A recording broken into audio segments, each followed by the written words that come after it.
आकाशवाणी मध्य प्रदेश से प्रस्तुत हैं प्रादेशिक समाचार।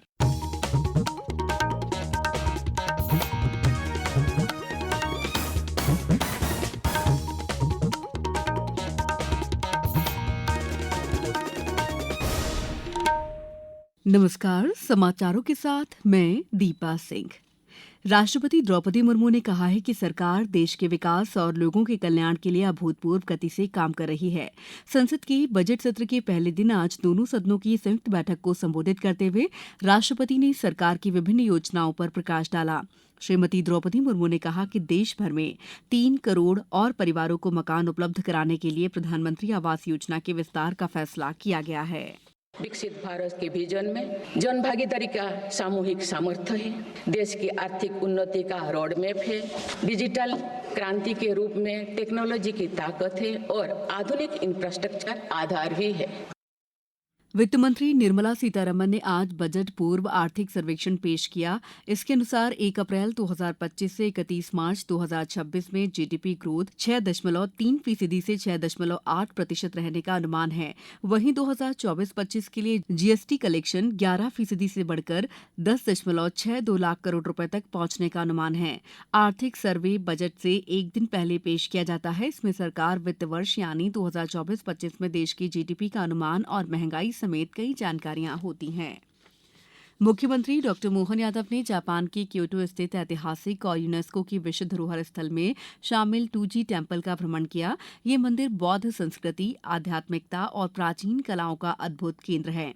आज क्योटो स्थित विश्व धरोहर निजो कैसल की भ्रमण का अवसर प्राप्त हुआ। ये सांस्कृतिक और ऐतिहासिक स्थल जापान की भव्यता और समृद्धि को दर्शाता है।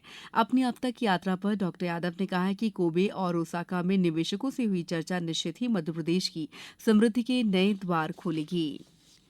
एमपी बोर्ड की परीक्षाओं को लेकर प्रदेश सरकार ने 15 फरवरी से 15 मई तक के लिए एस्मा लागू कर दिया है। इस अवधि में परीक्षाओं में नियुक्त कर्मचारी, अधिकारी और अन्य स्टाफ किसी प्रकार की हड़ताल नहीं कर सकेंगे। इस संबंध में राजपत्र में आदेश प्रकाशित किया गया है। इसमें मध्यप्रदेश माध्यमिक शिक्षा मंडल की 25 फरवरी से शुरू होने वाली 10वीं 12वीं कक्षा की परीक्षा अति आवश्यक सेवा घोषित की गई है। इस वजह से परीक्षा की पूरी अवधि में essential service and maintenance ESMA act लागू रहेगा। इस दौरान शिक्षक छुट्टी नहीं ले सकेंगे। केंद्र सरकार द्वारा वर्ष 2025 के लिए घोषित पद्मश्री पुरस्कारों में मध्य प्रदेश के खरगोन जिले के गोगावा निवासी जगदीश जोशीला का चयन किया गया है। 76 वर्षीय जोशीला को साहित्य के क्षेत्र में उनके योगदान के लिए सम्मान दिया गया है। श्री जोशीला ने इसके लिए सरकार का आभार जताया है। कल्पना नहीं कर सकता था, लेकिन मेरे श्रम का आकलन भारत सरकार ने करके मुझे यह जो सम्मान प्रदान किया है, मैं अंतरतम से हृदय की गहराइयों से उनका आभार व्यक्त करता हूं और सहर्ष यह पुरस्कार स्वीकार करता हूं। अब कुछ समाचार संक्षेप में।